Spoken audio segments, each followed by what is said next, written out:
We often talk about narcissistic husbands. The loud ones. The grandiose. The charmers who turn cold. But what about the wives? What if the woman who quietly controls the house? Who micromanages love? Who silences with sighs and punishes with withdrawal? Isn't doing it because she's heartless, but because she never learned to feel safe?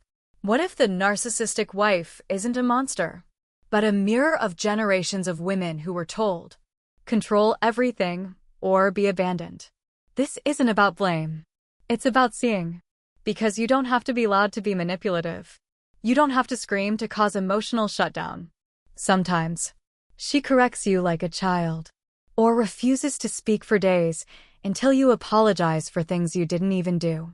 Sometimes, she says, I don't want to control you. I just want to know everything you're doing.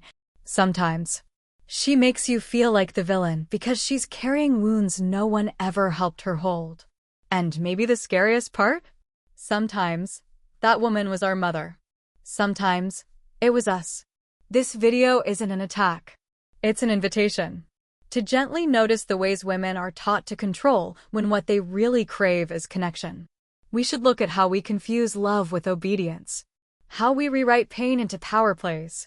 How do we punish the ones who stay? Because we never learned what safety feels like. If you've ever felt like the strong one, the smart one, the one who knows what's best, but inside, you're tired of managing everything, this is for you.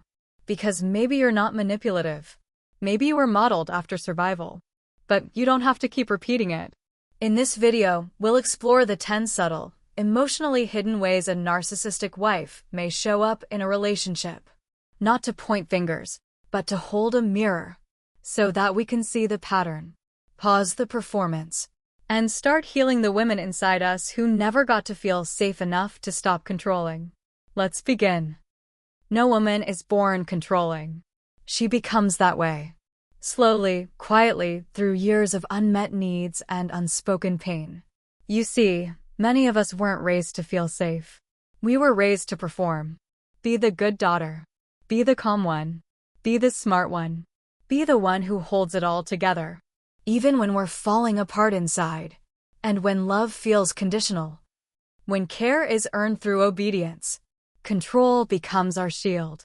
Not because we're cruel, but because it's the only way we know how to stay close without feeling abandoned. That's the quiet wound beneath many narcissistic wives. What we label as coldness, nagging, micromanaging, is often a woman terrified of losing control. Because no one ever gave her the tools to regulate her fear. Not her nervous system, not her voice, not her truth. So what happens? She organizes everything. She directs the kids, the finances, and the feelings. She silences her partner, not out of dominance, but out of overwhelm. Because letting someone else lead feels like freefall. Letting go feels like danger. So she builds safety by making sure everything runs through her. Her rules, her way, her tone. And yes, it may feel suffocating for the partner. But for her, that's how she breathes. That's what trauma recovery often misses. Narcissistic behaviors in women can look like competence, calm, order, strength. But beneath it is fragility. A scared little girl who never felt chosen unless she was needed. She was only praised when she performed. So now, even as a grown woman, she still needs to be needed. She still fears being not enough. And when her partner doesn't do things right, it doesn't just irritate her. It confirms the story. I have to do everything. I can't trust anyone. If I don't control it, I'll be abandoned. That's not power. That's panic. This doesn't excuse emotional manipulation, but it helps us understand where it begins. Because when you've never learned emotional regulation, you regulate through control. When you've never been validated, you chase control to feel worthy. And when your self-worth is tied to how much you hold together, letting go feels like failure. So, if you've ever recognized yourself in these patterns, not with pride, but with quiet shame, I want you to know, you're not broken. You're learning. You're not a monster. You're healing. and you can unlearn survival and return to love. That's what the next segment is for. To name the ways control has shown up. Not to punish yourself, but to gently call yourself back home. Some patterns don't look toxic at first glance. They look like they love, like care, like concern. But beneath the surface, they begin to erode the safety in a relationship. And for many women, especially those raised to be hyper-responsible, these shadow patterns feel normal. Until one day, they don't. Let's talk about 5 subtle ways a woman can become the controller in her relationship, often without realizing it. 1. Correcting, not connecting. You're not trying to belittle him. You just want things done the right way. But over time, your tone becomes less like a partner and more like a parent. Why do you put that there? You always forget. He starts shrinking. You start resenting. It's not control, it's death by correction. 2. Punishing with distance. You don't yell. You withdraw.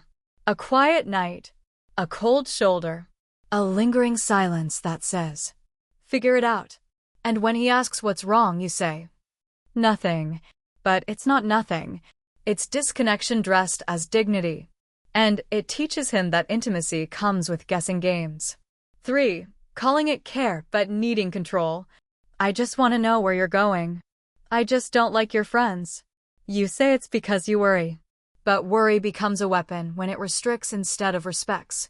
When his life becomes something you manage, not something you share. 4. Undermining his voice while seeking validation. You ask for his opinion, then override it. You want him to lead, but only your way. And deep down, you don't want control. You want to feel safe. But without trusting his voice, you rob him of his presence. And you rob yourself of true partnership. 5. Keeping score in the name of fairness. Well, I did it last time. You owe me for that thing. You track every effort like a scoreboard. Not because you're petty, but because you've never felt fully met. But love is not a ledger. And connection doesn't grow through calculation. These are not signs that you're a narcissist. These are signs that you're human, doing your best with the tools you were given. But now you're seeing. And seeing is the first act of self-healing. You don't have to shame yourself for these patterns. You get to choose whether to continue them. In the next segment, we'll talk about what happens when you begin choosing differently. There's a moment in every healing journey where something clicks. Not loudly, not dramatically. It doesn't come during a fight or after reading a perfect book. It usually comes in the silence. When you hear yourself say something and realize, that didn't feel like me. Maybe it's when you raise your voice at your partner for forgetting something small. Or when you withhold affection because they didn't do something your way. And suddenly you pause and feel that tiny ache in your chest. Not guilt. Grief. Grief for the version of you that's been on autopilot too long. Grief for the woman trying to feel safe by managing everything around her. And it hits you. This isn't power. This is panic dressed in performance. That's when clarity begins. You start to notice the difference between control and care. The difference between being in charge and being in fear. You realize how much of your strength it was just survival mode. And survival mode doesn't build a connection. It builds walls. This is where emotional regulation becomes a radical act. You breathe before correcting. You pause before punishing. You ask before assuming. You stop needing to be right and start being real. At first, this doesn't feel empowering. It feels vulnerable. It feels unfamiliar. But slowly, it feels like coming home. You begin to understand that real boundaries aren't about controlling others. They're about choosing yourself.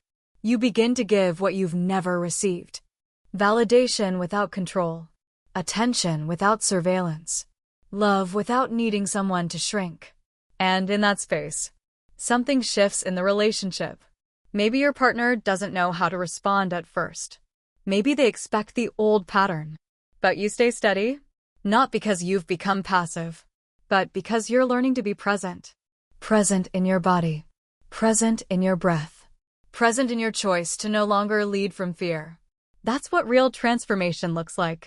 Not a breakdown, not a fight, not a dramatic exit. Just stillness, just the truth. Just a woman who's no longer managing love like a battlefield. A woman who's learning to let love be safe, because she has become safe for herself. And that kind of shift? It doesn't just change the relationship. It changes the energy of everyone around her. That's what we'll explore next. How this inner clarity becomes outer healing. For you, for your lineage, for the love you truly want to build. There comes a moment in healing where you don't just stop doing the old thing. You start remembering who you were before the wound. That's the reclamation. Not just your voice, not just your power, but for your softness, your trust, your ability to love without needing to lead everything. Because love doesn't have to mean responsibility. You don't have to parent your partner. You don't have to manage the mood of the household. You don't have to control to feel safe. Let that land. You don't have to control to feel safe. That truth may feel foreign at first. You've lived so long in survival. You've equated hyper-awareness with love. But love doesn't need a manager. It needs presence. And that begins inside. Through self-healing, you learn that your worth was never tied to how much you fixed, or planned, or knew. Your worth is simply when you begin regulating your nervous system.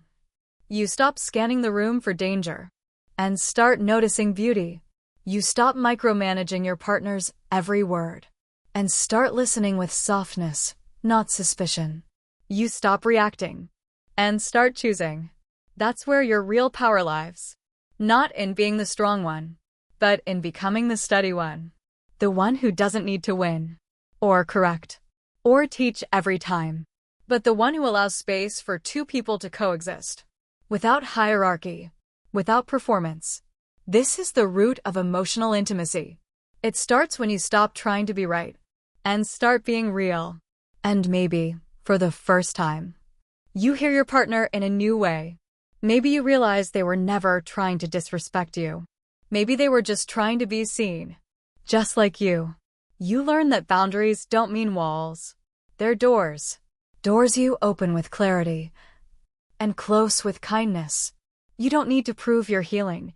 It shows in how you pause, in how you let others be without fixing them, in how you sit with your discomfort and let it pass instead of turning it into a punishment. That's how you reclaim your softness, your intuition, your calm.